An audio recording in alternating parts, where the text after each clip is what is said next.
Hey, how's it going, everybody? In this video, I'm going to be going over my wish list for Pokemon Sword and Pokemon Shield. Honestly, a lot of the stuff in this video I'm going to be talking about is probably too good to be true, but you know, this is just things that I think might make the games better. But then again, I'm not a game developer, I'm just a fan with dreams. So as always, if you guys enjoy this type of content, then slapping a like on it is greatly appreciated, and maybe let me know what your wish list is in the comments. Do you agree with me? Do you disagree with me? Let me know. But before you can actually do any of that, you should actually probably listen to what I have to say. So the first thing I want to get out of the way, because it's obvious that it's coming, is I want a proper free-for-all mode. Free-for-alls is something that a lot of YouTubers have been doing for the longest time with Pokemon, but we use the multi-battle format, and the multi-battle format for free-for-alls is pretty flawed, because if I use Stealth Rocks, for example, it only goes up on 2 of the 3 players' side of the field, because, you know, technically we're in a multi-battle, but we're making it anybody versus anybody. You can see why it's a flawed system. In Sun and Moon, we did get a Battle Royale mode, but it's got really limiting rules. They make it so the person with the most KOs wins, and once one player loses all of their Pokemon, the battle's over. That's not the way it should be, you know? People argue, oh, you know, once somebody's got their team KO'd, that player might disconnect and ruin the whole battle. That's not how it works, because in Battle Royales, actually, if you disconnect during a Battle Royale, an AI will, I guess, take your place. It's happened many times with my friends where my friend Lotad, he's disconnected during a Battle Royale, and an AI just fills in for him and continues the battle, you know? So, you know, the extra rules that they added, it wasn't in fear of somebody disconnecting after they're out of Pokemon. I don't know why they bothered adding the extra rules. So, I mean, Battle Royales aren't inherently bad, it's just an actual free-for-all mode is what everybody wants. As of now, we have to use the multi-battle format, which, you know, is limiting, so hopefully we get a free-for-all mode, a proper free-for-all mode. The next thing I really want, it may sound a bit strange to ask for this, I'm just hoping that they don't add too many Pokemon into Generation 8. The past 2 generations, Generation 6 and Generation 7, has given us, in my opinion, the best designs of Pokemon that we've seen in a long time, the most consistent designed. As much as I love Gen 5, there's 156 Pokemon added into that generation. They could have cut like 30 of those and it wouldn't make a difference. You know, Pokemon like Gothitelle. Gothitelle doesn't need to be a 3-stage evolution line. They could probably cut Gothita and it would just, nobody would care. So yeah, that's my thing. I'm mainly hoping that, I mean, I don't want them to only add like 20 new Pokemon. I would like at least 60, 70. But on top of that, you know, give some love to older Pokemon, give them, you know, Galarian forms or whatever, give them the armor evolution if that's even a thing. Just give older Pokemon something so, you know, it still feels like we're getting new Pokemon. Because they're coming up to 1,000 Pokemon, you know, I don't want them to, I guess, reach that too quickly. I feel like Generation 10 would be the perfect generation to hit 1,000 Pokemon. But there are some other people out there that think Generation 9 could very well be the generation we hit 1,000. So, you know, basically all I'm trying to say is don't just add Pokemon for the sake of adding Pokemon. Keep your designs hot and give us some love for older Pokemon. I love the idea of forms, you know, like, hell, bring us back Mega Evolutions. I would be totally down for another 20 new Mega Evolutions. Like, ideal for me would be like an extra 20 Mega Evolutions, 70 new Pokemon, and like 20 new forms of Pokemon, like Gen 2 Pokemon, like an Ice-type Noctowl or something. Like, that would be ideal for me, because, you know, then technically we've gotten like 110 new types of Pokemon. What I will say is, though, I don't want half of the Pokedex to be legendaries. That was the issue with Sun and Moon, is that they did add Ultra Beasts, and about, I think there was like 11 Ultra Beasts. You know, Ultra Beasts is basically just like a fancy, you know, new term for like mythical, or, you know, it's a new subcategory of legendary. So I just looked it up, and the Alola region added 85 new Pokemon, and 24 of those were legendary. You know, there was like 11 Ultra Beasts, then there was the Tapus, then there was the Mythicals. They've just been going hog wild with legendary Pokemon recently, and I think they need to tone it back a bit. Like, 24, not including Ultra Beasts, there's like still 13 new legendary Pokemon, and I just think that's just too many. I guess legendary Pokemon just sell. So yeah, when it comes to the Pokemon side, I want them to add about 70 new Pokemon, but I don't want a third of them to be legendaries. So the next request on my wish list is to add customizable battle backgrounds for when we're, doing Wi-Fi battles and stuff.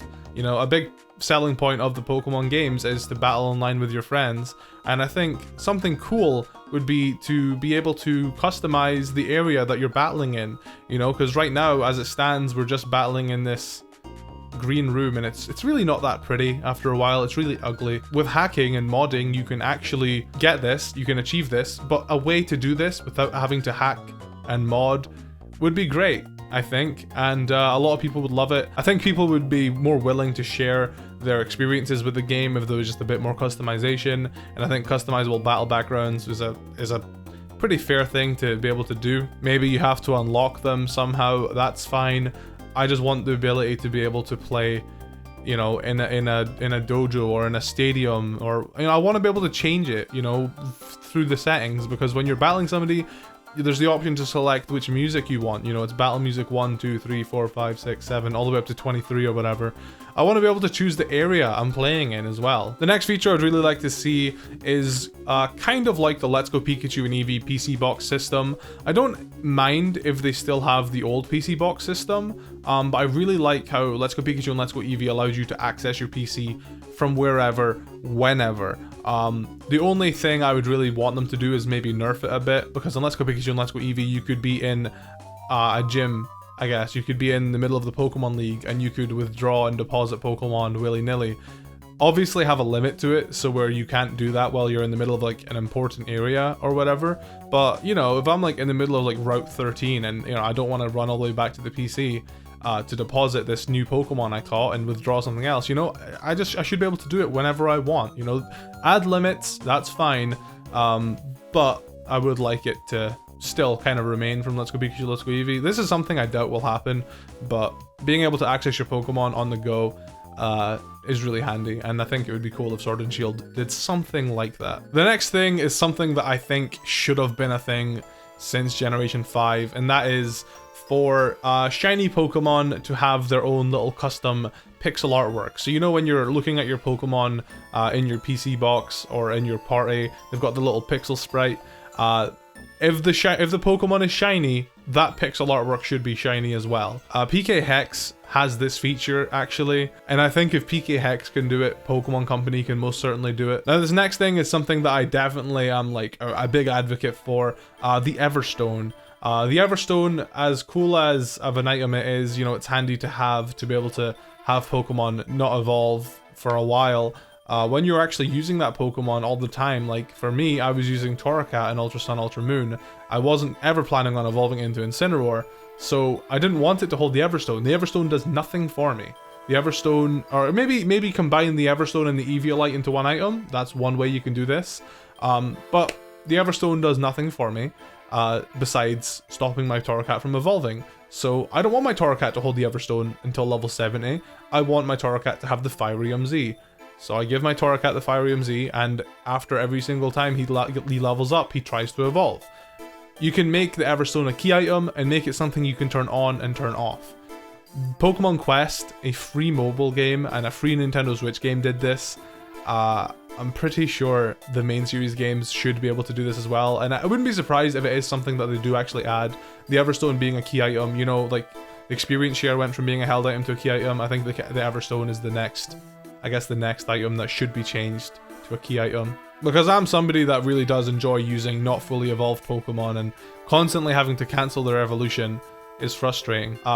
Plenty of Pokemon characters in non-playable characters in the Pokemon world will gift you Pokemon. There's people that gift you Dratini, people that gift you Porygon. They just kind of like, oh hey, have this Pokemon, and they just gift it upon you. You don't give them anything in return. They just give you the Pokemon. I think there should be a gift option for friends online, even if you limit it to like one a day, so it's not abused or whatever. I want to be able to gift my friend a shiny Pokemon, or gift my friend a high IV Froakie, or basically so they don't have to go out and catch trade fodder. As it stands now, if you want to give your friend any sort of Pokemon, you have to physically trade them something. So I think having the option to just straight up give your friend a Pokemon, even if it's as they're offline, and you know, when they come back online, it's like, oh, you've received a gift from Callum, and it's, you know, I think that's a cool feature, and it's something I've actually wanted for a while now. All right, so we're coming up to the home stretch. Mythical Pokemon.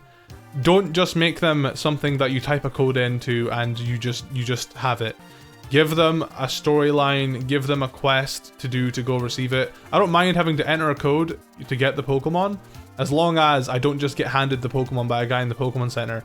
If this code I type in unlocks a new area, I have to go explore, and you know, I have to catch the Pokemon or whatever. I can shiny hunt for the Pokemon. Spot on. That would be great. Like, I remember in Pokemon Ranger, the whole Mew and Manaphy quest thing, like those were cool. Those were cool ways to, I guess, get the Pokemon. But now we kind of just type in a code and it's like, you've got Zeraora now. Cool. It's just garbage. Nobody likes it. Can't finish this video without talking about the Festival Plaza. Absolutely do not add the Festival Plaza again or anything like it, unless you're going to give us another way to connect to the internet. The Festival Plaza would have been fine if it wasn't the only way we could connect and play with friends. If we had the PSS and the Festival Plaza in Sun and Moon, the Festival Plaza would probably not be hated. The fact that you forced us to connect online with the Festival Plaza just annoyed everybody because, well, it was garbage. And there's like a 10-minute tutorial that you have to just kind of spam through. Nobody cares about the Festival Plaza. We just want to go online and play with our friends. And maybe people would care about the Festival Plaza if they weren't forced into using it. And the last thing is coming from a content creator standpoint. The volume control option in Let's Go Pikachu and Let's Go Eevee, spot on. The fact that you could turn off Pokemon cries, you could turn off sound effects, and you could turn off music all separately.